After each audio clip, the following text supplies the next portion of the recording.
poverty and you grow up and you want certain stuff and you go to school, you looking at everybody's sneakers and all that, and you judging your situation. Those I love you sometimes don't be as loud. You know what I'm saying?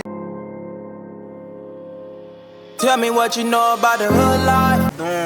Hey man, you already, man. You know, I had to slide up with my boy while I was in the city, man. Mandatory, my God. You know what I'm saying? We're gonna get an official sit down for the people. But I just wanted to slide up on you, what's happening with you, because like I said, man, you definitely a genuine person, I say first, and that's the most important thing out here. Genuine, you know, wise, intelligent, and definitely somebody, young boys, you know, one of them old heads where the young boys can actually come to and get some real advice from somebody who been through it, you feel me, who come from to, you know what I'm saying? For sure, I appreciate that, bro. And, you know, it's important, and I think, like, you know, I was having a conversation with man the other day that, like, you know,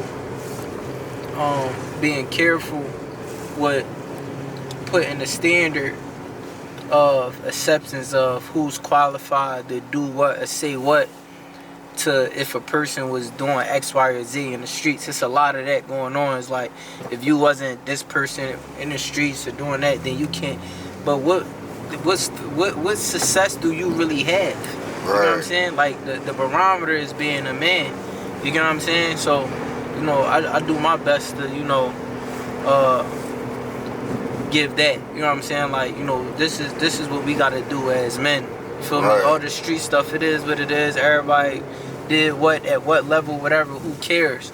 But that's not what's being progressive in our community. You feel me? No, facts. And I definitely want to piggyback off of that as far as what and what level, because like it's always gonna be somebody that did it bigger and better and tougher, and like everybody's gangster to it. This guy step in the room and all that type of shit. So you feel me? At the end of the day, it's definitely all about just being a man first. Hopefully, talk to him about your young boy days. Man, like, you know, I always was labeled as intelligent for you know what I'm saying? You know, definitely experienced my fair share of poverty. I always like to say, like, the only thing I heard about money growing up was I ain't have it. You know what I'm saying? Like, you know, I got a rap in a song when I was like, I ain't here to say I love you, just here to say can't afford it.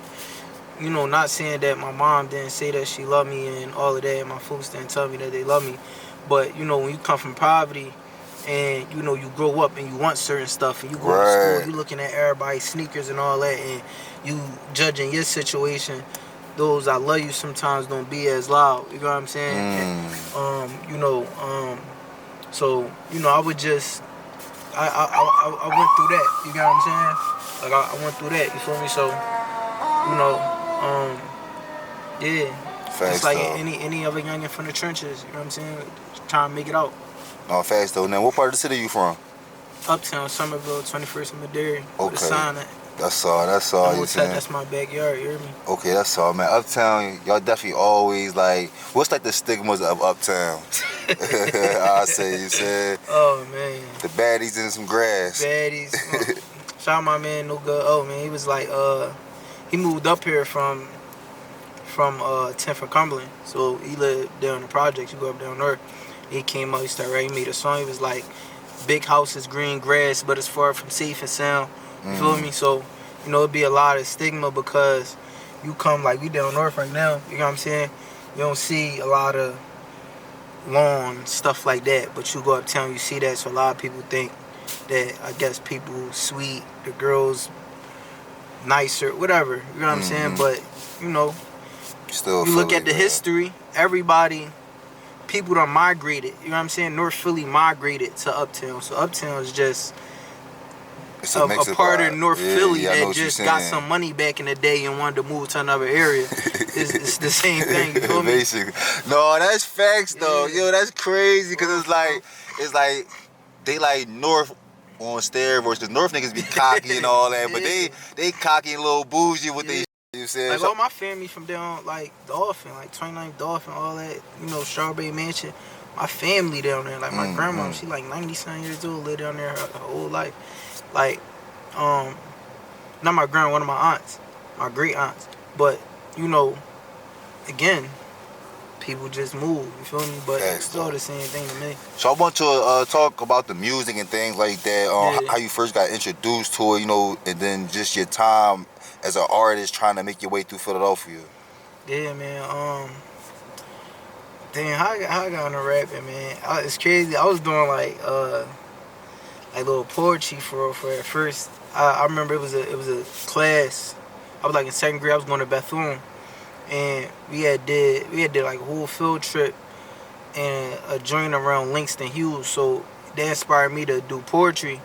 But then my cousin Dank, he was always singing and rapping. He was, he came up, doing music like as kids with like lights. You feel me? Right. Like, anybody, who know what lights is. You know what I'm saying? Like he grew up like with my family as well. You feel me? Okay. So like, being around my cousin and him doing music, he was the first one like to put me in the studio and teach me like how to like put it on a beat and start formulating songs for Right. That was at like a younger age, and one thing turned to another. I just kept it going, and by the time I got to high school, it got a little litty for me. Out with the dentist, I'm upset. When Liverpool beats Arsenal.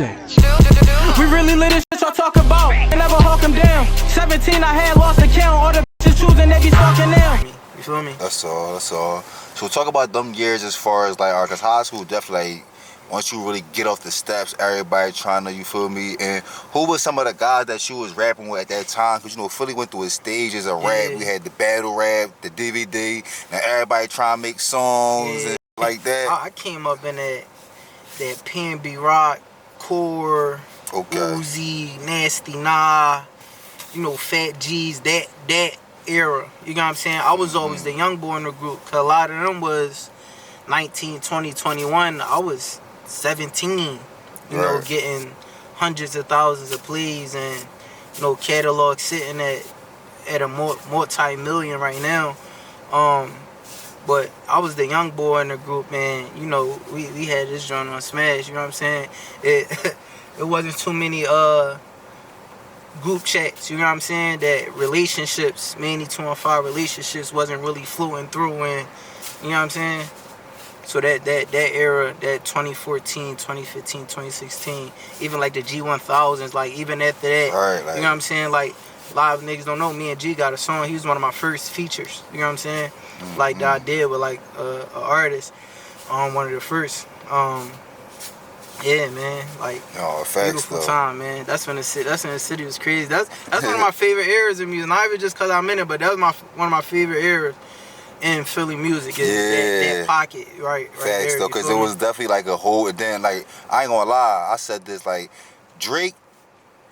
He started to sing shit, but Rock made it cool for niggas to sing. Rock made it cool for street niggas and regular niggas to sing. You feel me? Man, Lord be pleased with him, man. Make his great spacious, that man. Rock definitely was a heavy influence. I remember I used to do stuff like this, so I was making the love songs. So I used to do stuff like I'll go on Twitter and I'll type in like PNB Rock, and whoever was like tweeting about PNB Rock girls, stuff like that, saying they listen to the song, I straight just send them my music. I'm finding my market. Like I know y'all like love songs, so I'm gonna send it to y'all. But definitely Rock, like for me especially, was like a big inspiration. When he dropped My City Needs Son, that just like turned it all the way up. You know what I'm saying? Facts though. So listen, I definitely want to bring this question back before I forget. I want you to talk about, because you have a relationship with Gilly. So before I forget, make sure I bring this question up, because guys be talking crazy about Gil and talking about they don't know how hard he worked for the success and all that shit. So I'm gonna piggyback off of the PNB Rock, but we gonna come back to that in case I forget. You feel me? So I want you to talk about some of them early years of Rock and things like that, man. Like, talk about him just moving throughout the city and just, your experience being able to just see the... Like, for me, like, I think I probably was like 17. Yeah, like 17 when My City Needs Son came out, and that whole R&B 3 and all that wave, like R&B 2 and all that. Like, what I took away from that was that a lot can happen in a year. Like, and nigga came home and 12 months later it was lit. You know what I'm saying? And I was like, yo, he was that first example for me to see that, like, dang, like, if you lock in for a year, you can lap everybody if you just lock in. You know what I'm saying? And not just talking about the work that he did that we seen for that 12 months, I had to really sit there and ponder on like, dang, he probably had a 12-month run before, like just prepping and getting right. You know what I'm saying? Like getting his sound right or whatever, just to be able to give us what we saw for that next 12-month wave. So Rock was that for me. Like I just seen him Rock working hard. You know what I'm saying? Facts, like he was everywhere. You couldn't not, you know what I'm saying? You couldn't not see Rock and hear Rock during that era. You feel me? No, facts though. Now, like I said, you definitely was working throughout the city and throughout your upbringing. But I feel like one of your most, or probably your most viral moment when the world started to pretty much know who you was, and really where I was introduced to you too. And I want to commend you for how you carried the situation, and because I came off on some bullshit. You feel me? I was on some bullshit, blah blah blah. You feel me? You know what I'm saying? No, you my dog. You know what I'm saying? You my dog.